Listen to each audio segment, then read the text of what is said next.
네, 오늘은 갈라디아서 3장 15절에서 22절까지 말씀인데요. 믿음으로 말미암는 약속이란 제목으로 같이 함께 말씀을 좀 나누겠습니다.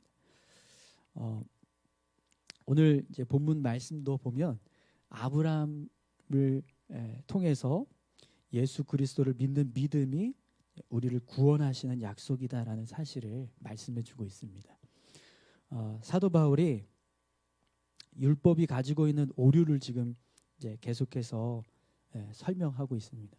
갈라디아 교회 성도들이 율법주의에 빠져서 잘못된 신앙의 길로 지금 빠져 있는 이제 모습을 보고 더 이상 율법주의에 빠지지 않게 하기 위해서 율법주의의 오류들, 율법주의가 가지고 있는 어떤 폐단들에 대해서 계속해서 설명해주고 있는데요.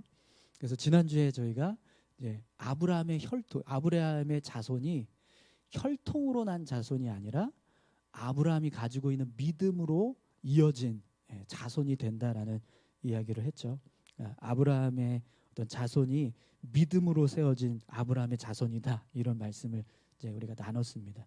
또 율법이 가지고 있는 어떤 한계에 대한 이야기도 했었는데요. 율법은 인간의 능력으로는 온전하게 지킬 수 없습니다. 그렇죠? 그렇기 때문에 율법 아래에 있는 사람들은 결국에는 율법의 저주에 매여서 삶을 살게 된다라고 했죠. 율법이 가지고 있는 한계가 그런 모습인 거예요. 우리가 온전히 율법을 지키지 못하기 때문에 결국에는 율법으로는 우리가 구원받을 수 없다라는 걸 설명을 했습니다. 그리고 이제 오늘 이제 본문 말씀을 보면 바울이 율법보다 위에 있는 아브라함과 하나님이 맺으신 언약이 있는데, 그 언약이 율법 위에서 우리를 그리스도 안에서 구원하게 하는 약속이 되고 있다라는 사실을 설명을 해줍니다. 율법이 제정되기 430년 전에 하나님이 아브라함과 언약을 맺으셨습니다. 그리고 나서 그 언약을 통해서 이제 우리를 구원하신 어떤 약속을 허락해 주셨는데, 그 약속은 율법보다 이미 벌써 450년 전에 주어진 약속이기 때문에 그 약속이 먼저 앞서게 된다는 사실을 이제 설명을 하는 거죠. 그래서 15절부터 17절까지 말씀이 이제 그 내용을 이제 설명을 하고 있습니다. 그러면 15절에서 우리 17절까지 말씀 한번 볼까요? 형제들아, 내가 사람의 예대로 말하노니 사람의 언약이라도 정한 후에는 아무도 폐하거나 더하거나 하지 못하느니라. 이 약속들은 아브라함과 그 자손에게 말씀하신 것인데 여럿을 가리켜 그 자손들이라 하지 아니하시고 오직 한 사람을 가리켜 내 자손이라 하셨으니 곧 그리스도라. 내가 이것을 말하노니 하나님께서 미리 정하신 언약을 430년 후에 생긴 율법이 폐기하지 못하고 그 약속을 헛되게 하지 못하리라. 아멘. 우리 한 절씩 좀 이렇게 보면 바울이 먼저 15절에서 이런 말을 합니다. 사람의 예대로 말하노니 사람의 언약이라도 정한 후에는 아무도 폐하거나 더하거나 하지 못하느니라, 이런 말씀을 하는데요. 이 말이 무슨 뜻이냐면, 우리가 이제 누군가하고 어떤 계약을 맺으면 그 계약을 함부로 파기하거나 변경할 수 없잖아요. 그죠? 사람도 계약을 맺으면 그 계약 조건에 따라서 그 계약을 온전히 지키기 위해서 힘쓰는 것처럼 하나님도 아브라함과 언약을 맺으셨는데 그 언약 역시 함부로 폐하지 않으신다는 거예요. 하나님께서 맺으신 그 언약도 함부로 변경하지 못하고 하나님께서 신실하게 그 언약을 지키시고 이루어 가시길 원하신다, 그 말씀을 하는 겁니다. 그래서 사람도 언약을 맺으면 함부로 바꾸지 않지 않냐, 그것처럼 하나님도 언약을 맺으시면 그 언약을 지키기 위해서 계속해서 이루어 가시는 일을 하신다라는 거죠. 자, 그런데 하나님께서 그렇게 신실한 마음으로 맺은 언약이 바로 아브라함과 맺은 언약이라는 거예요. 그러면서 이제 16절에 보면 아브라함과 그 자손에게 말씀하신 것인데 여럿을 가리켜 그 자손들이라 하지 아니하시고 오직 한 사람을 가리켜 내 자손이라 하셨으니 곧 그리스도라라는 말씀을 합니다. 여러분 이 말씀은요. 창세기 22장 18절에 있는 말씀을 지금 바울이 인용을 해서 설명하고 있는 거예요. 창세기 22장 18절 말씀은 이렇습니다. 또 내 씨로 말미암아 천하 만민이 복을 받으리니 이는 내가 나의 말을 준행하였음이니라 하셨다 하니라. 아멘. 이 창세기 22장 18절에 보면 내 씨로라고 하는 단어가 나오잖아요. 그죠? 근데 이 내 씨로라고 하는 단어가 복수형으로 기록되지 않고 단수형으로 기록되어 있다는 거예요. 그러니까 하나님께서 아브라함에게 너의 후손들 중에서 여러 사람들이 천하 만민을 복되게 할 것이다 이렇게 말씀하신 게 아니라 아브라함의 후손 중에서 한 사람을 통해서 천하 만민이 복을 받게 될 것이다 이렇게 약속을 하셨다라는 거죠. 그래서 이제 16절에서 사도 바울이 그 내용을 설명하는 거예요. 아브라함의 후손 한 사람이 천하 만민을 복되게 하는 그런 일을 하는데 그러면 그 한 사람이 누구냐라는 천하 만민을 복되게 할 수 있는 그 아브라함의 후손 한 사람이 누구냐? 그게 바로 예수 그리스도다. 이걸 이제 말씀하고 있는 거죠. 예수님이 바로 아브라함 언약의 성취자가 된다라는 거예요. 여러분 마태복음 1장에 보면 예수님의 족보를 설명하는데요. 이렇게 시작을 해요. 아브라함과 다윗의 자손 예수 그리스도의 계보라. 이렇게 시작이 됩니다. 그러니까 하나님 예수님께서 예수님의 족보를 이제 성경에 기록을 하는데 아브라함으로부터 시작되었다. 이렇게 이제 말씀을 하는 거죠. 그래서 이제 예수님이 아브라함의 후손 가운데서 천하 만민을 복되게 하는 그 한 사람으로 세워졌다라는 것을 성경에서도 그렇게 증거하고 있는 거죠. 자, 그러면 여러분 아브라함의 언약은 율법이 만들어지기 430년 전에 체결된 언약입니다. 그리고 이 언약은 하나님과 아브라함이 맺은 언약이에요. 그러면 지금 이 언약은 어떻게 되었을까요?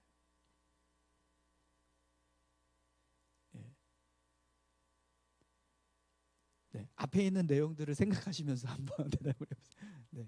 지금 그 언약은 어떻게 되고 있을까요? 계속해서 유지되고 있다라는 거예요. 그죠?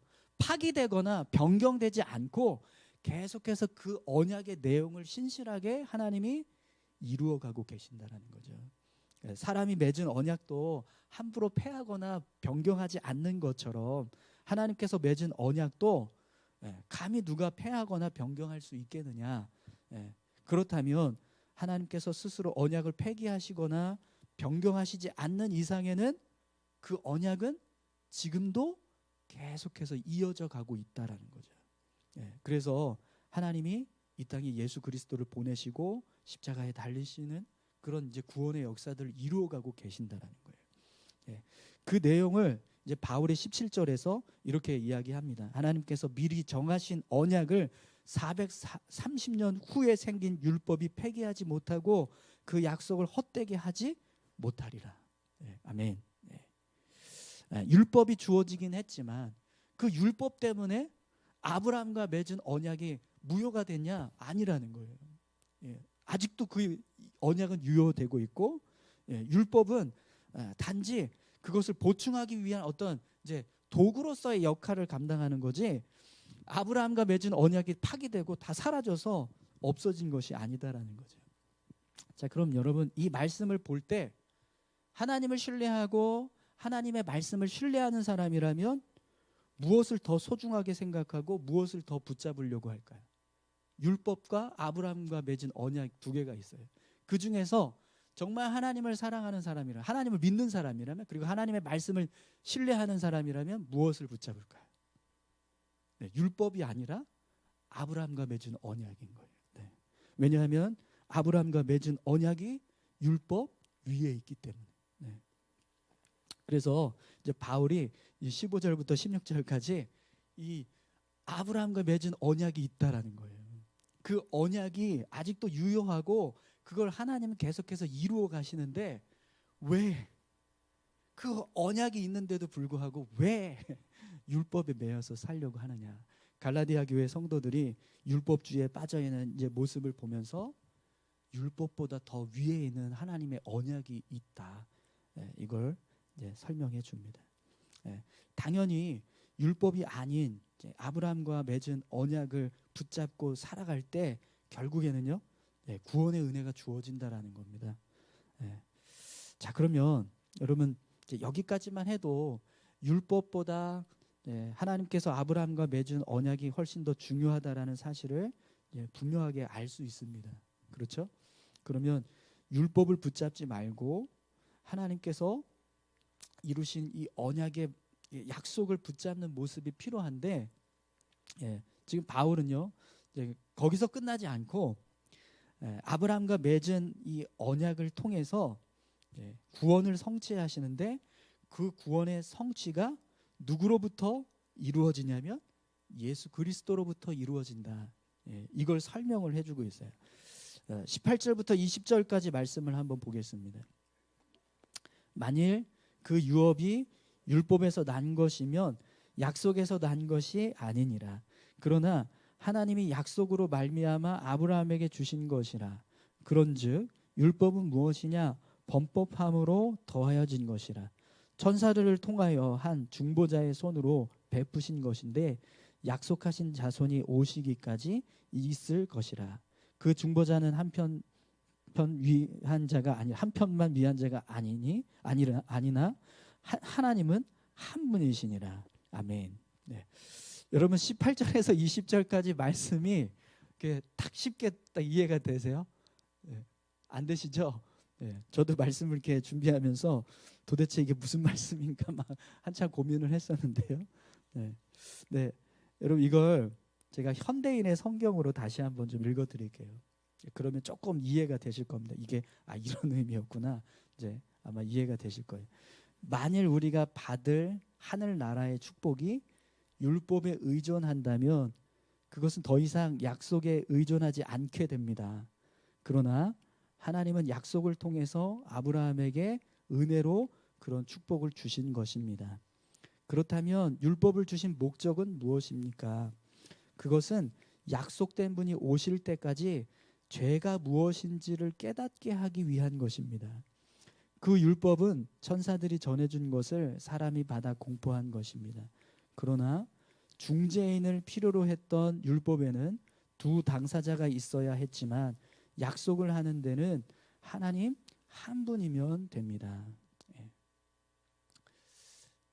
지금도 이해가 혹시 안 되시나요? 조금 나으실 텐데, 아직까지도 이게 좀 명확하게 뭔가 딱 와닿는 표현들이 아니신데요. 이제 설명을 드리면 하나님의 나라를 상속받는 은혜는 율법을 통해서 주어지는 것이 아니라 하나님께서 아브라함에게 주시겠다고 약속을 하신 약속을 통해서 주어진다라는 거예요. 그렇기 때문에 율법이 하나님의 나라를 상속받게 하는 것이 아니다. 이 말씀을 하는 겁니다. 자, 그러면 율법의 역할이 뭐냐?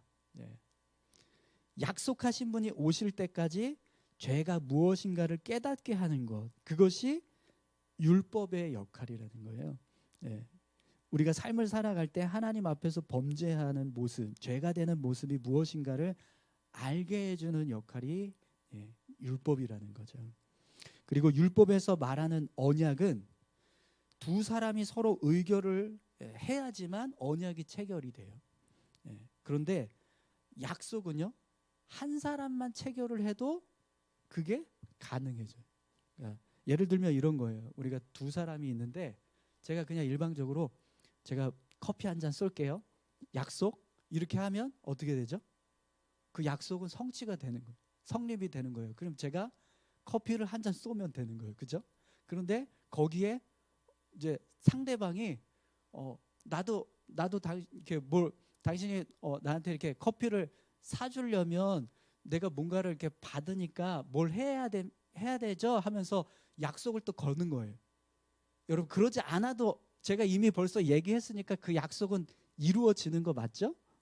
그것처럼 하나님이 약속한 약속도 하나님께서 주시겠다라고 약속을 하신 그 약속 때문에 우리가 뭘 하지 않아도 이미 그 약속은 이루어진다라는 거죠.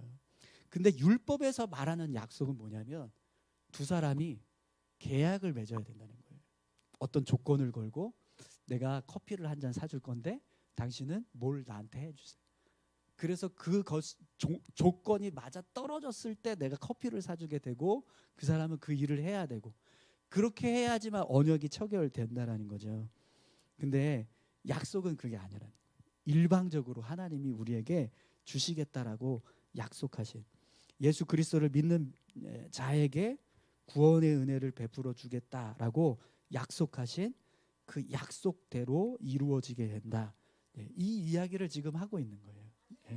18절에서 20절까지 말씀이 그런 내용을 지금 설명해 주고 있는 겁니다. 네. 굉장히 어렵죠. 어려운데 자, 그러면 여기서부터가 이제 우리에게 중요한데 여러분 우리에게 주어진 구원의 은혜 하나님께서 우리에게 구원의 은혜를 주시고 하나님의 자녀가 되게 하시고 하나님의 나라를 상속하게 하신 은혜 있잖아요. 여러분 그 은혜 다 받으셨죠? 네. 그 은혜가 어떻게 해서 주어졌다는 거예요? 약속에 의해서. 그죠? 율법은 하나님과 우리가 어떤 조건을 걸고 계약을 맺어야지만 그게 성립이 되는데 그렇게 해서 우리에게 하나님이 구원의 은혜도 주시고 하나님의 나라를 상속할 수 있는 어떤 그런 은혜를 주신 게 아니라 예수 그리스도를 믿는 믿음이 있으면 내가 구원을 주겠다. 하나님의 나라를 상속받게 하겠다. 이렇게 약속하신 그 약속으로 우리가 구원받았다는 거예요. 할렐루야. 네. 그러면 이 은혜가 얼마나 큰 은혜인가 이제부터 우리가 그걸 생각해야 된다는 겁니다.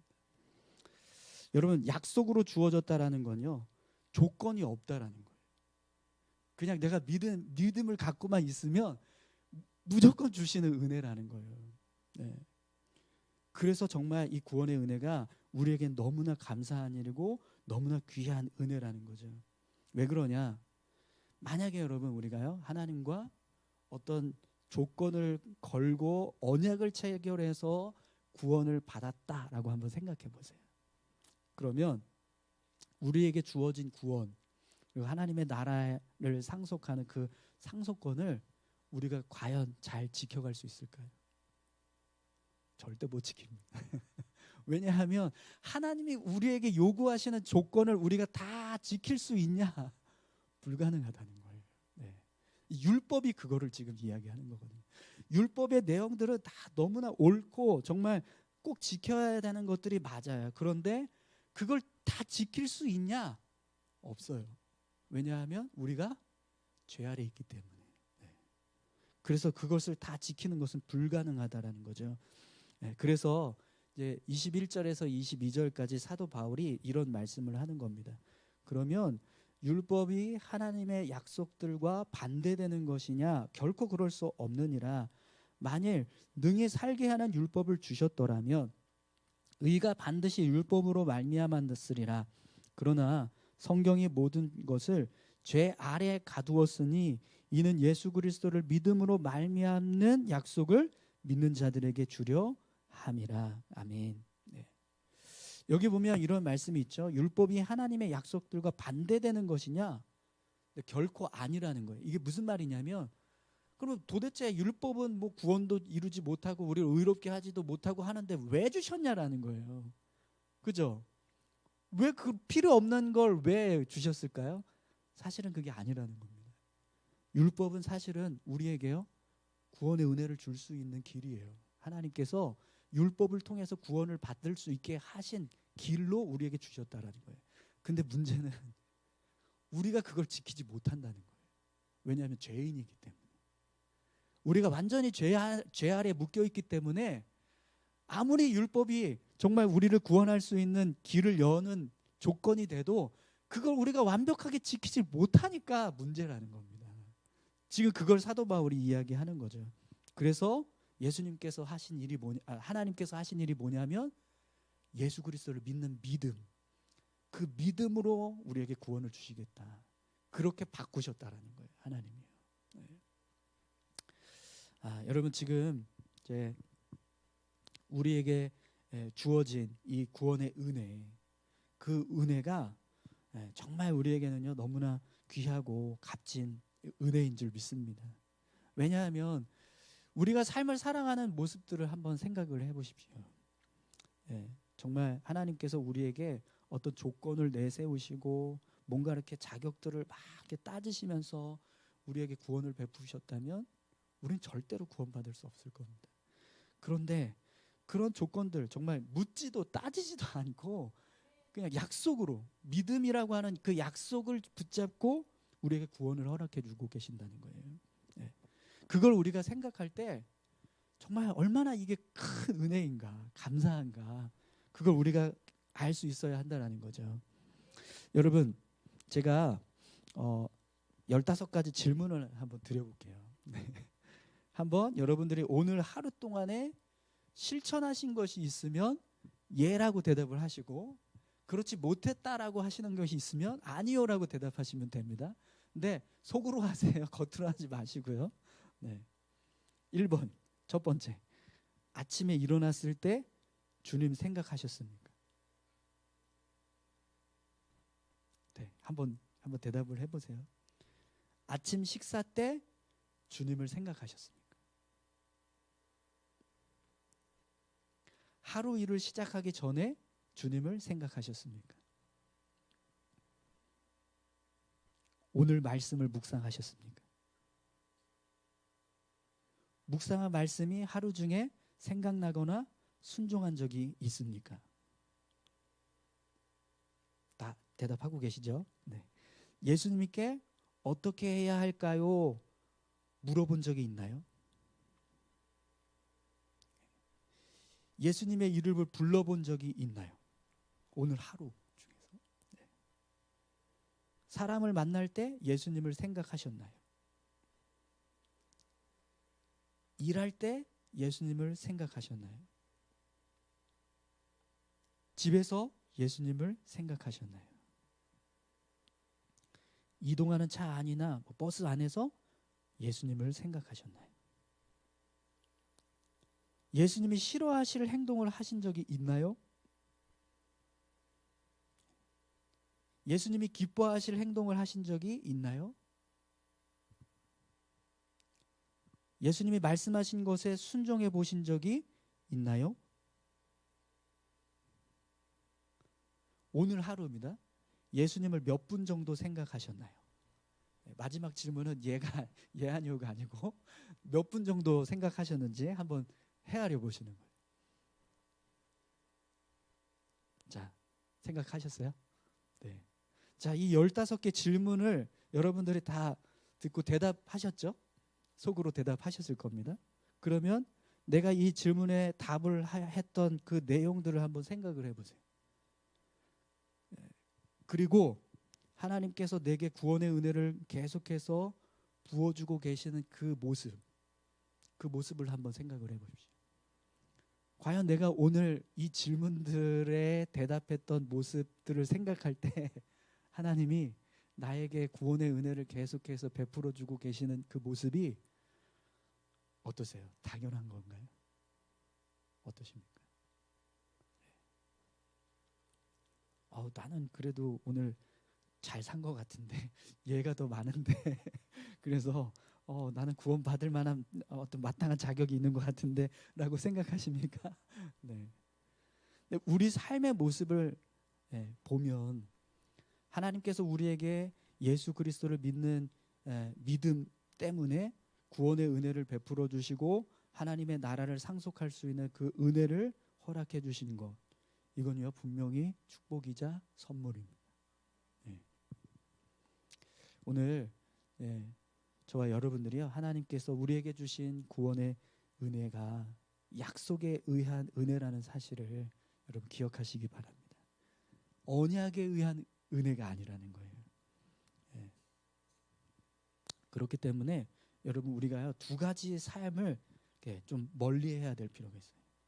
우선 하나는요, 내가 부족해요. 오늘 우리가 살아오고 지금 15가지 질문 드렸는데 아니요 하신 거 더 많으셨죠? 어떠세요? 얘가 더 많았다. 아니요가 더 많았다. 네. 손 안 드시는 분들은 뭔가요? 그럼 마지막 질문 한번 해요. 15번 질문에서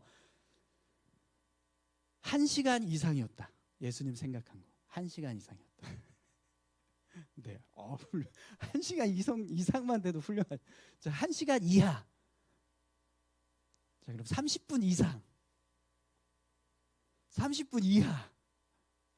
손 안 드시는 거 지금 반항하시는 겁니까? 네. 네. 농담이고요. 네. 네. 사실은 저도 이 질문이 어디서 나온 질문이냐면 24시간 예수님과 동행하는 이제 점검일기에 나오는 이제 17가지 질문인데 여기에 이제 2가지 질문이 더 포함되거든요. 네. 우리가 하루 동안 삶을 살아갈 때 끊임없이 계속해서 24시간 하나님을 주님을 바라보면서 살고 있는가, 이걸 이제 점검하는 질문들인데 제가 이걸 처음 했었거든요. 처음 딱 했는데 생각보다 아니요가 많더라고요. 네. 그래서 뭐지? 내가 목사인데 왜 이렇게 주님 생각하지 않고 살고 있지? 이런 마음이 들어서 되게 죄송하더라고요. 네. 네. 이게 정말 어느 한 사람의 모습만이 아니라 저만의 모습만이 아니라 사실 우리 삶이 그렇잖아요. 그죠? 그렇기 때문에 우리가 이런 모습으로 연약하고 부족하다고 해서 하나님이 너는 구원 못 받아 라고 말씀하시지 않는다라는 거예요. 우리가 이렇게 부족한 모습으로 살고 있다라고 할지라도 하나님이요 절대로 우리에게 넌 아니야 이렇게 말씀하시지 않는다라는 겁니다. 그러니까 그걸 우리가 기억해야 된다. 근데 우리는 계속해서 은연중에 나 이래가지고 제대로 이거 하나님 앞에 설 수 있을까 이런 두려움과 염려가 있잖아요. 그런데 그걸 절대로 우리 안에 내버려 두지 말라는 거예요. 떨쳐버리라는 거예요. 그러지 않다라는 거죠. 또 한 가지는 우리에게 주신 은혜가 너무 당연한 것처럼 삶을 살아가서도 안 된다라는 겁니다. 우리가 삶을 살아가고 있는 모습들을 보면 야 이건 진짜 기적이다. 하나님이 나를 용서하시고 나를 구원해 주시고 나를 사랑하고 계시는 그 모습은 기적이다. 이렇게 생각을 해요. 기적이가 아니고 기적이에요. 여러분. 네. 네. 정말 하나님 앞에 감사해야 된다. 네. 구원받은 것에 대해서. 그런 마음으로 우리가 삶을 살아가야 한다는 거죠. 네. 그래서 우리가 해야 할 어떤 삶의 모습이 있다면 정말 그냥 우리에게 구원의 은혜 주신 것 감사합니다. 그리고 겸손히 그 은혜 기뻐하면서 삶을 살아가는 모습. 그것이 오늘 우리가 살아가는 믿음의 모습이라는 거예요. 오늘 저와 여러분들이요 그런 믿음의 모습으로 삶을 살아가실 수 있기를 소망합니다. 우리 찬양이 아까 좀 미지근했죠. 제가 계속 마음이 그랬어요. 네, 제가 마음속으로 계속 그런 마음을 하나님 죄송하지만 찬양이 오늘 뭔가 이렇게 막 더 뜨겁게 쏟아붓고 싶은데 안 돼요. 근데 이 찬양이라도 좀 받아주세요. 이러면서 제가 찬양했거든요. 네, 하나님 그 모습을 기뻐하시지 않을까요? 그죠? 네, 너 왜 이렇게 찬양 못하냐 이렇게 말씀하시지 않으신다는. 네, 우리 같이 함께 기도하시겠습니다. 네. 네. 오늘 이 예배도 분명히 하나님 기뻐하실 겁니다. 네. 우리가 이렇게 모여서 예배하고 있는 것만으로도 하나님은 정말 귀하게 여기시고 우리를 향해서 계속해서 말씀하십니다. 내가 너를 사랑한다. 내가 너를 구원하기 원하고 너에게 하나님의 나라, 내 나라에서 함께할 그 특권, 하나님 나라를 소유한 소유자로 상속자로 내가 너를 인정한다. 이렇게 우리를 향해서 말씀하실 겁니다. 우리 같이 함께 그 은혜 우리가 잊지 않고 감사하면서 그 은혜 기뻐하면서 살아갈 수 있는 우리 모두가 되게 해달라고 함께 기도하셨으면 좋겠습니다. 함께 기도하겠습니다. 하나님 아버지 감사합니다. 우리에게 주신 은혜 하나님 정말 아무런 조건도 없이 그저 예수님을 믿는 그 믿음 하나 때문에 우리에게 구원의 은혜도 주시고 하나님의 나라를 상속할 수 있는 상속권도 주신 줄 믿습니다. 우리가 정말 살아가는 모습을 보면 한없이 부족하고 정말 부끄럽기 짝이 없지만 그럼에도 불구하고 하나님께서 우리에게 은혜 주고 계시는 것은 예수님 때문, 예수님을 붙잡고 예수님 의지하고 살아갈 때 결국에는 승리하게 될 줄 믿습니다. 아버지 하나님, 주님을 바라볼 수 있는 우리가 되게 하여 주시옵소서. 주님을 의지하며 살아갈 수 있게 하여 주시옵소서. 주님 때문에 서 있음을 늘 기억하며 그 은혜에 감사하며 그 은혜에 기뻐하면서 살아가는 저희들 되게 하여 주시옵소서. 주님 감사합니다. 주님 인도하심을 감사합니다. 함께 하실 줄 믿습니다. 주님, 아버지 하나님 감사합니다. 예수 그리스도를 통해서 우리를 자녀 삼아 주시고 또 하나님의 나라를 소유하게 하신 줄 믿습니다. 그 약속의 말씀을 붙잡고 삶을 살아갈 수 있도록 인도하여 주시옵소서. 우리가 더 정말 힘써야 될 것은 뭔가 열심히 노력하는 것이 아니라 주님을 바라보는 것인 줄 믿습니다. 그리고 순간순간 주님을 의지하고 살려고 힘쓸 때 결국 그 모습이 우리를 하나님 앞에서 온전하게 세우는 믿음의 모습이 될 줄 믿습니다. 주님, 그 은혜 안에서 우리가 감사하고 기뻐하면서 살아갈 수 있게 도와주시옵소서. 감사드립니다. 예수님의 이름으로 기도합니다. 아멘.